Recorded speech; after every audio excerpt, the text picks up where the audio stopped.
afternoon. I am here right now in Bignay, Maunlad Socialized Housing for Habitat for Humanity.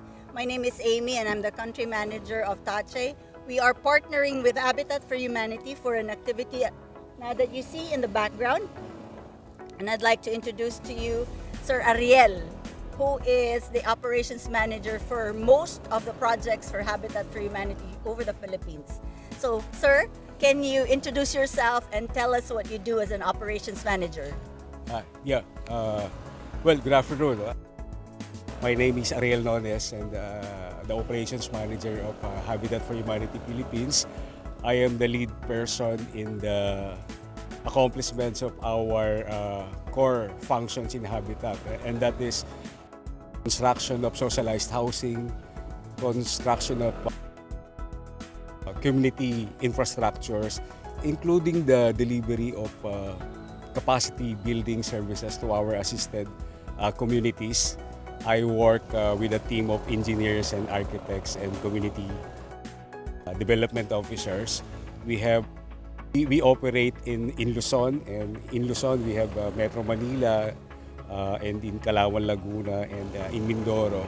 In the Visayas we have hubs offices in Leyte and Cebu, and in Mindanao, Davao. So we have existing projects in those areas. This is one of the socialized housing projects that Habitat is implementing. No? This is intended to benefit informal sector families. And when I say informal sector families, these are families who are mostly renters, which do not have their own houses. These are families that are declared living in endangered zones here in the Valenzuela, and these are mostly families who are in the informal settlements. No, if you ask me on the specific sectors, they are mostly tricycle drivers. Some are market vendors. Some are low-ranking employees of the government, like public school teachers, and some rank-and-file employees of LGU Valenzuela. This is a 1.3 hectare property, and as you can see, the first phase of development is almost complete, which is the land or site development, complete with the road networks, drainage, water lines, and now at this point, we are preparing for the construction of houses. It's going to be a total of 422 housing units, no? Divided into two classifications. The row houses, and as you can see here, these are our model row house. And around 300 plus units of medium-rise buildings. This one also of the projects under the 4PH, so Pambansang Pabahay Filipino program of the government. And currently, as you can see, we are building our multi-purpose center, which is designed to, we want that our communities who will be resettled here to have a venue where they can have their meetings, assemblies, including some activities. Any collective activities, they can do it here in Multipurpose Center. I believe this is the venue for your volunteer activities for today. So your contribution in terms of different pieces of work, masonry, rebars, and other kind of construction activities being implemented. You're doing actually what we call masonry works. So we have also this kind of projects in the areas I have mentioned earlier, in the Visayas and Mindanao. Sometimes I go there to somehow check if our plans are being implemented, of course with our team of engineers and architects. And of course, this is in line with our vision, no? That we envision that everyone, no one is left out.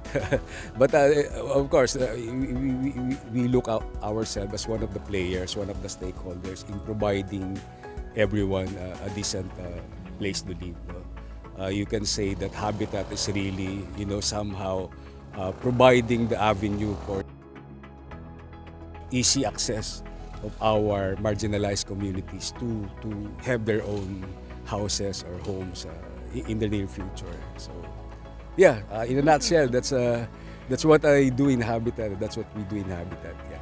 Well, that was very good information, sir, knowing that you've been here for quite some time. And the vision that you just shared is also somewhat the same as our vision as a company. In fact, our CEO envisions everyone having the right place in our company. So we look at the right people in the right seats. And as you've said, you envision also having everyone equal opportunity to have their own place or have their own houses in fact in several areas that you've had all over the Philippines. Yeah. And one question I have, sir, is if volunteers like us were interested to come over, how do you determine what type of work you're gonna be providing to us, or what type of work do you assign to us, just like what we're doing right now? Well, actually, as far as I am concerned, we don't have any criteria or any guidelines in selecting those who wants to volunteer with Habitat for Humanity Philippines. It's really their objectives are in there and their motivation to really become part of this kind of project. No? As long as they want to volunteer, we will accept them. No? And regarding your questions in determining the kind of volunteer works that we will provide, no? Again, well, number one is what I have said earlier, is we put premium in the safety of the volunteers. So we don't give volunteer works that will put our volunteers into risk or safety predicament. No? But the volunteer works would always depend on the remaining or the existing type of construction works, no? In a particular period. So, like for example, in construction, you have different phases, no? Like footing and foundation, and then walling, masonry works, carpentry works, electrical and plumbing, and roofing until such time that is finished. So, the schedule of volunteer works or the type of volunteer activities would depend on the phases that the schedule of volunteers will be implemented. Like say for example, right now you almost in the period that we need to put some masonry, painting, and some columns. So that's why we ask you to do the sanding, the rebars, and some cement mixing. It's really very timely because we are on that stage of the construction. Yeah, that's it. I mean, everybody can volunteer, everybody can express their intention to be part of the project because that's how Habitat was established or was built. We really encourage volunteerism.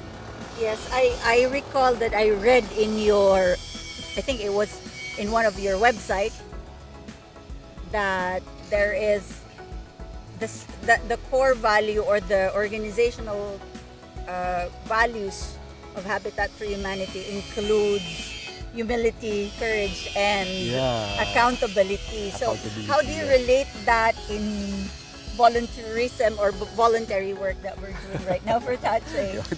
That's a tough question on correlations, no? But well, of course, I'll start with accountability. You know? Well, in terms of correlating it to volunteerism, in terms of accountability, I'd like to look at this way. No? We are all accountable to everyone, to our, to humanity. That's why Habitat is one of humanitarian, is called a humanitarian organization. And accountability is, I'm accountable to you, you're accountable to your neighbors. So it's really like, helping, caring, and carrying each other. No? And that's how, this is how we, in our organization, that is being manifested by providing our marginalized communities with decent houses. No? Because we believe if they have their own houses, they will live a comfortable life. They will be motivated to find a source of living. They will be motivated to send their children to school, and they will be motivated to improve their well-being. Providing them a house will lead them to have a home. So, and that's how volunteer works. The volunteer activities will somehow, plant the seed for that. Humility is because in this kind of endeavor, no, we encountered a lot of communities and marginalized communities, those who are less in life, no? Those, let's say, those who are poor, no? And we cannot, somehow project ourselves as someone that is, higher of level than them. No? So we need to position ourselves to be on their shoes. So we live in the same environment. We live in the same. We are here to assist you or to help you, and we cannot claim, or we cannot tell to everyone that this is our accomplishments. Got to mention to you, we espouse the principle of community-led or people-centered kind of the way we implement our projects. It's always community-led. It's always people-centered. We ask their opinion. We value their decision. We value their participation. So in that sense, it's not only our accomplishment. It's their, as a matter of fact, it's their major accomplishments also. And we don't want that after this project is done, we will not ever say that this is our accomplishment. No, this is your accomplishment. This is the community accomplishments, and that's how somehow we define and that's part of our culture. That's part of our values. In closing, sir, how would you want those who are hearing us right now to volunteer or to become a partner? And I can see in your hard hat, there's a hashtag that says Legacy Builders. How would you invite everyone to become a volunteer partner or Legacy Builder?